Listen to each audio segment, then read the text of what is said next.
the men's retreats, which are, 24 hours in the nature around fire, where men come at midday and they bring an intention of something they wish to clear for themselves, and we share talking stick and hold space, and men mostly for the first time in their entire life, even if they're 60.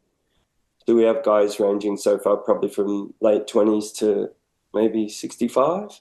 Wow. In the one, which is the best. And they realize the natural nature and the beauty of the masculine in its capacity to create protection in order for vulnerability to be expressed, and then creation just comes.